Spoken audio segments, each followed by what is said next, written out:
প্রতিদিনে তো তোদের কত গপ্প শোনাই, তোরা বিশ্বাস করিস কিনা তা বলতে পারবো না, কিন্তু এগুলো ঘটনা আমি মনে প্রাণে বিশ্বাস করি। সত্যি বলতে এগুলো ঘটনা আমরা যে সব সময় মনে প্রাণে বিশ্বাস করি তা বললে মিথ্যাই বলা হবে। হ্যাঁ দাদু, বিশ্বাস করবো না কেন? বিশ্বাস তো আমরা করি। এই বৃষ্টির সময় একটু ভৌতিক গল্প হয়ে যাবে নাকি দাদু? আমার মন রক্ষা করার জন্যে বলছিস তো? আমি বুঝতে পারি, কিন্তু তোদের ভৌতিক গল্প আমি শুনিয়ে যাব। সেরকম একটা গল্প আমি তখন 22 বছর।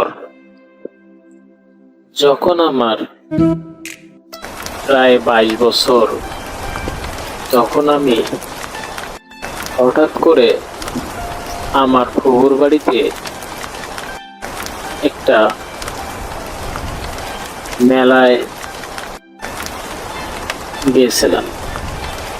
সেই মেলায় গিয়ে একটা কারণে আমার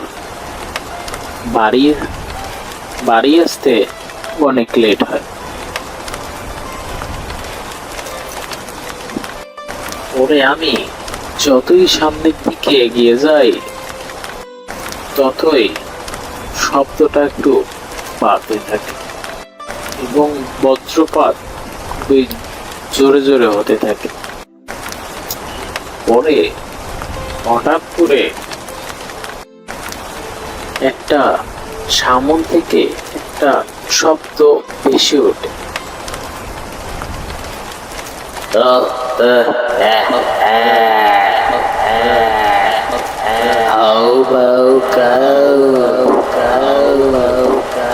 মানুষের গন্ধ অনেক দিন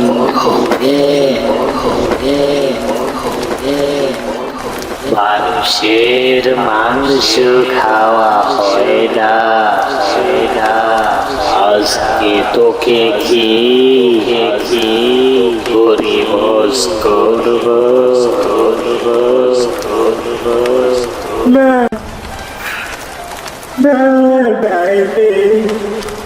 আমাকে একটু ছেড়ে দাও, আমি বাঁচতে চাই,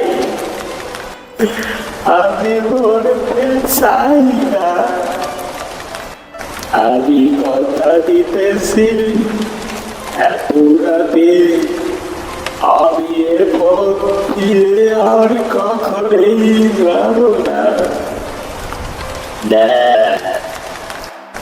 এটা কোনোভাবেই সম্ভব না। তোর মাংস খেয়ে আমি আজ করব।